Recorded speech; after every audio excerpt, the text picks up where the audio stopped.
What's up YouTube? Sierra here with DIY Dwight, and today, as you can tell by the title, I have a really different video for you, but it's gonna have a reason. So I'm having surgery on October 2nd, and that means that DIY videos probably won't be happening for just a few months. Matt may surprise me and do a couple of things around the house and some little how-to videos, but for the most part I'm gonna be recovering. So instead of doing DIY projects around the house, I'm gonna make a DIY series for recovering from a hip tear. So I'm making this video series as a way to kind of get my story out there and help other people that are going through what I've been through. It has been 3 years now since I first felt this pain, and about 2 years since I started seeking treatments for it. I have spent thousands of dollars, and I've learned so much about the healthcare industry and the fact that it's called a practice for a reason. And I'm hoping to help you narrow down your search for your diagnosis or your solution through my story. So this video is going to be broken up into 2 sections. The first section, I'm going to kind of go over my symptoms, when they started and how they began to grow, and what I tried, so that it can help you kind of narrow down maybe what you're feeling if you haven't tried one of these things before, or rule out something that you're being asked to try that might be expensive and you're not sure. And then the second part of the video is going to be just tailored to symptoms, so you can compare yours to mine. So to get started, in June of 2017 is really when this pain started. I was on the treadmill and I was trying to run and exercise, and every time my right foot would make contact with the treadmill, I would feel like a pinprick in around my piriformis area, and here, I'll point to it. Now, I would stretch, I would ice it, but the pinprick wouldn't really go away, but it would only come on whenever I was doing like high intensity activities. And so that was the first time that I felt anything.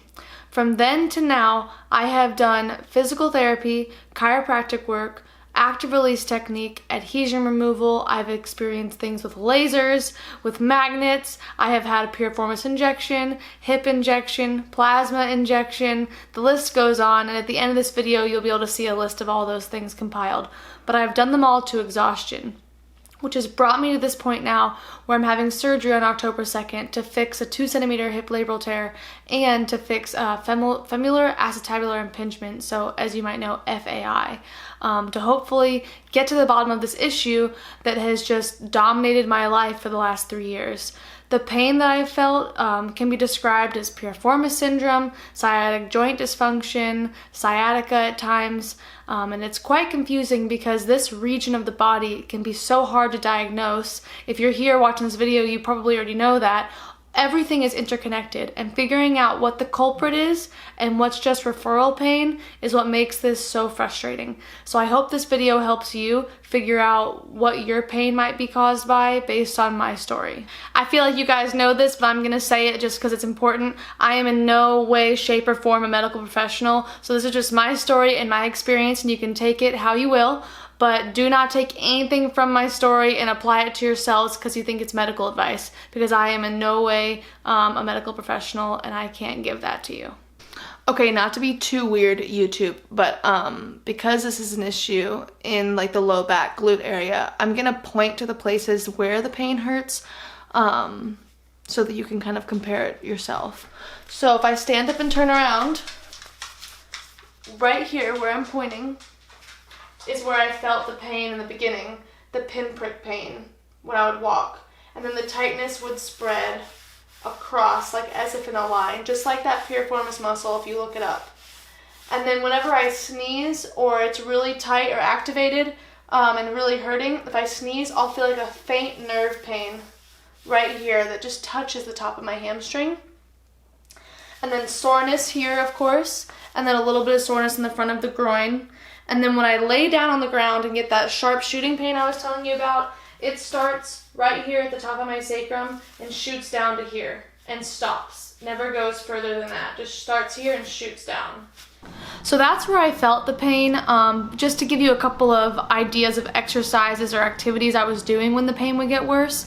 Bending down with a drill in my hand, or squatting down with a drill and like holding it up against something, really using like the lower right back muscles and also activating the glute muscles around the hip and everything. Doing the dishes, leaning over the sink with the dishes and things like that. unloading and loading the dishwasher, that was a big one. Like bending down to get the dishes, but then if like a piece of silverware would get stuck and I had to like, you know, twist it and hold myself in that position to get it out, that would just make everything tight, and it would happen so quickly. Pulling weeds, mowing the lawn, sweeping, mopping, anything that kind of like just utilized pivoting and bending over are really the main exercises that I can think of, are the activities that made the pain worse. And then of course I always felt terrible pain when I would lay down flat on my back after doing any of those activities. If I woke up in the morning and like laid on my back on a hard surface, it would probably be okay. Like on a scale of 1 to 10, probably a 1. But if I went and mowed the lawn or swept the floor for 10 minutes and then came back and laid down, it was excruciating, the pain that I would feel.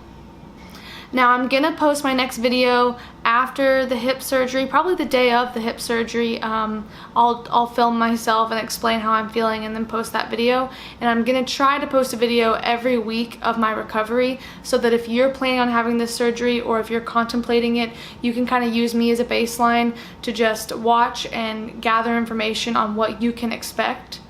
And if you guys ever have any questions, or if you want to dive deeper into some of the symptoms I feel, please just put it in the comments below. I'm totally open and I will help you with anything that I possibly can by telling you about my experience.